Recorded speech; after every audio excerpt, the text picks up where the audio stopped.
दोस्तों, क्या आप जानते हैं कि विश्व प्रसिद्ध दिल्ली में स्थित कुतुब मीनार, कुव्वतुल इस्लाम मस्जिद और अजमेर में स्थित 2.5 दिन का झोपड़ा, इसका निर्माण किसने करवाया था और ये किसने बनवाया था? तो दोस्तों, हम आपको बताते चले कि कुतुब मीनार हो, चाहे कुव्वतुल इस्लाम मस्जिद हो या अजमेर में स्थित 2.5 दिन का झोपड़ा, इसका निर्माण कार्य कुतुबुद्दीन ऐबक के समय में ही प्रारंभ हुआ था। मध्य भारत में कुतुबुद्दीन ऐबक दिल्ली सल्तनत का पहला शासक था। गुलाम वंश की नींव भी कुतुबुद्दीन ऐबक द्वारा ही रखी गई थी। हालांकि वर्ष 1206 से लेकर 1210 ईस्वी तक ही वह दिल्ली सल्तनत पर राज कर सका। शासनकाल के दरमियान वर्तमान लाहौर को अपनी दिल्ली सल्तनत की राजधानी बना लिया था। कुतुबुद्दीन ऐबक मूल रूप से तुर्किस्तान का निवासी था। यह दिल्ली सल्तनत पर हुकूमत करने वाला इकलौता ऐसा शासक था जिसने कभी भी अपने शासनकाल में स्वयं को सुल्तान नहीं घोषित किया। शायद गुलाम वंश से ताल्लुक़ रखने के कारण कुतुबुद्दीन ऐबक ने ऐसा किया होगा। गौरतलब है कि वह गौरी साम्राज्य के शहंशाह मोहम्मद गौरी का गुलाम था। कुतुबुद्दीन ऐबक हिंदुस्तान के इतिहास में सबसे खूंखार शासकों में से एक था जिसने अपनी हुकूमत के दौरान बहुत सारे अपराध भी किए। हालांकि ऐबक ने बादशाह की पदवी तक पहुंचने के लिए बेहद कड़े प्रयास भी किए हैं, जिसके फलस्वरूप उसे दिल्ली की गद्दी मिली थी। कुतुबुद्दीन ऐबक की मंशा भारत में तुर्क साम्राज्य को स्थापित करना तथा इस्लाम धर्म का पूरे इतिहास में, पूरे हिंदुस्तान में परचम लहराना था। लगभग दोस्तों 1150 ईसा पूर्व कुतुबुद्दीन ऐबक का जन्म तुर्किस्तान में हुआ था। उस समय काल में दास व्यापार अथवा दास प्रथा बेहद प्रचलित थी। लोग दासों यानी गुलामों का व्यापार करना बड़ा ही लाभदायक कारोबार मानते थे। दुर्भाग्यवश कुतुबुद्दीन ऐबक भी इसी गुलाम प्रथा का शिकार हुआ था। बचपन में ही उसे किसी व्यापारी को बेच दिया गया था, जिसके बाद उस व्यापारी ने निशापुर के काजी फखरुद्दीन अब्दुल अजीज को उसे बेच दिया। काजी ने बच्चे यानी कुतुबुद्दीन ऐबक को अपने अन्य बच्चों के साथ ही धार्मिक तथा सैन्य प्रशिक्षण प्रदान किया। लेकिन जब काजी की मृत्यु हो गई तब उसके पुत्रों ने कुतुबुद्दीन ऐबक को फिर से मोहम्मद गौरी को बेच दिया। बचपन से ही ऐबक का जीवन बड़ी मुश्किलों में बीता था, जहां उसे किसी सामान की भांति एक दूसरे को बेचा जा रहा था। लेकिन सौभाग्य से अंत में उसे मोहम्मद गौरी ने खरीदा, जिसने उसकी साहस और स्वामी भक्ति को देखकर उसे अपना सबसे खास गुलाम बना लिया। मोहम्मद गौरी ने कुतुबुद्दीन ऐबक की स्वामी भक्ति को देखकर प्रारंभ में ही उसे शाही अस्तबल का अध्यक्ष बना दिया था। ये पद उस समय में बेहद सम्मान वाला कार्यभार माना जाता था। कुछ समय के अंदर ही उसने मोहम्मद गौरी का दिल जीत लिया, जिसके बाद गौरी ने उसे अपने साथ सैन्य अभियानों में भी शामिल कर लिया, जहां उसके जीवन की दशा ही बदल गई।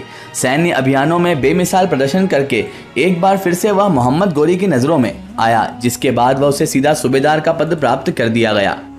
कब्जा की गई जमीनों में कुछ क्षेत्रफल को राजपूतों को सत्ता सौंपी गई थी, जो तुर्कों का अधिक प्रभाव सहन नहीं कर रहे थे, इसलिए वे पूरी तरह से उन्हें नष्ट करना चाहते थे। लेकिन 1192 ईस्वी में कुतुबुद्दीन ऐबक ने मेरठ और अजमेर में विद्रोह कर दिया, जिसके पश्चात वह फिर से दिल्ली की सत्ता पर बन गया। गौरतलब है कि मोहम्मद गौरी ने किसी का भी अपना शाही वारिस घोषित नहीं किया था, क्योंकि कुतुबुद्दीन ऐबक मोहम्मद गौरी का सबसे प्रिय और विशेष गुलाम व कार्यभारी था। हालांकि गौरी के दरबार में कई और बेहद शक्तिशाली और बुद्धिजीवी योद्धा भी थे, लेकिन अंत में गौरी ने कुतुबुद्दीन ऐबक को ही शासक की उपाधि दी। लेकिन उसे सरदारों का प्रमुख अथवा सुल्तान की उपाधि नहीं दी गई थी। गौरी की मृत्यु के बाद अगर कुतुबुद्दीन ऐबक चाहता तो खुद सुल्तान की उपाधि प्राप्त कर सकता था, लेकिन स्वामी भक्ति दिखाते हुए इसने ऐसा कुछ नहीं किया। 1206 ईस्वी में कुतुबुद्दीन ऐबक ने स्वयं अपना राज्य अभिषेक करके ताज पहन लिया। अपने स्वामी के मृत्यु के बाद उसने बड़े ही प्रभावकारी ढंग से अपने शत्रुओं यानी दुश्मनों को दबाकर क्षेत्रों का विस्तार किया। दिल्ली पर गुलाम वंश का आधिपत्य जमाने की जीत उसकी सबसे बड़ी उपलब्धि साबित हुई। हिंदुस्तान में तुर्की साम्राज्य को बढ़ाने के लिए कुतुबुद्दीन ऐबक को याद किया जाता है। ऐबक ने सत्ता में आने के बाद दास प्रथा पर भी प्रतिबंध लगाने शुरू कर दिए। कुतुबुद्दीन ऐबक के प्रभाव में सल्तनत की नींव अफगानिस्तान से लेकर उत्तर भारत के बहुत सारे क्षेत्रफल में फैल गई थी। गौरतलब है कि कुतुबुद्दीन ऐबक का मूल वंश गुलाम नहीं अपितु कुतुबी वंश था, क्योंकि प्रारंभ में वह दास प्रथा का शिकार होकर एक गुलाम की तरह जीवन जीता था, इसलिए उसे गुलाम वंश का शासक भी कहा जाता है और जाना जाता है। कुतुबुद्दीन ऐबक के बाद गुलाम वंश में इल्तुतमिश और बलवान, यह 2 शासक भी शामिल हैं। हालांकि इनका मूल वंश भी भिन्न था। दोस्तों, हिंदुस्तान में इस्लाम तथा तुर्कों के साम्राज्य को फैलाने वाले सबसे शक्तिशाली शासकों में से एक कुतुबुद्दीन ऐबक भी था, जिसने अपने विपक्ष में रहे लोगों का सर्वनाश करके चारों जगह अपना आधिपत्य जमा रखा था।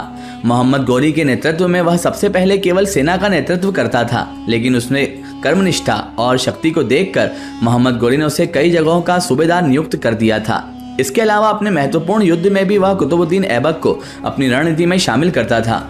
कुतुबुद्दीन ऐबक के सामने हमेशा से चुनौतियां ढेर सारी ही आई थी, लेकिन उसके बावजूद भी उसने अपनी स्वामी भक्ति को साथ लेकर कई सारे युद्ध में विजय पताका लहराई। 1206 में से जब कुतुबुद्दीन ऐबक को मोहम्मद गौरी द्वारा मालिक की उपाधि दी गई तो यह वहां उपस्थित कई योद्धाओं को नागवार गुजरा।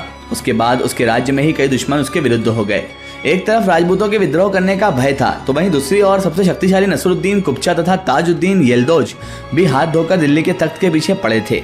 जब कुतुबुद्दीन ऐबक को आमिर आखूर अर्थात शाही अस्तबल का प्रधान के पद पर मोहम्मद गौरी ने उसे नियुक्त किया था, तो उसी दौरान ऐबक ने 1192 ईस्वी में गजनी, गौर और बामियान में मोहम्मद गौरी की सेवा की थी। इसके पश्चात उसने उसी वर्ष तराइन के युद्ध में भी भाग ले लिया था, जहां कुतुबुद्दीन ऐबक ने बेमिसाल प्रदर्शन करके अपनी प्रतिष्ठा को स्वामी के समक्ष और भी बढ़ा लिया।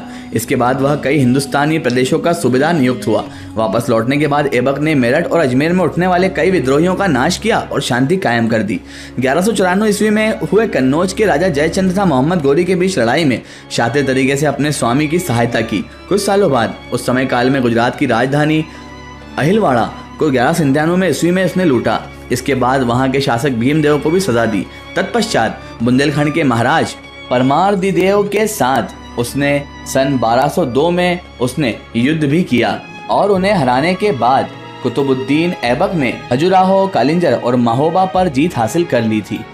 फिर अगले 3 वर्षों के बाद 1205 ईस्वी में मोहम्मद गौरी के साथ मिलकर खोखर के विरुद्ध षड्यंत्र किया और जीत भी हासिल की। अपने जिन विद्रोहियों को वह दबाने में सक्षम नहीं था, वहां उसने वैवाहिक संबंधों का सहारा ले लिया था। कुतुबुद्दीन ऐबक ने अपनी पुत्री का विवाह इल्तुतमिश तथा अपनी बहन का विवाह सिंध और मुल्तान के शासक नसरुद्दीन कुबाचा से कर दिया।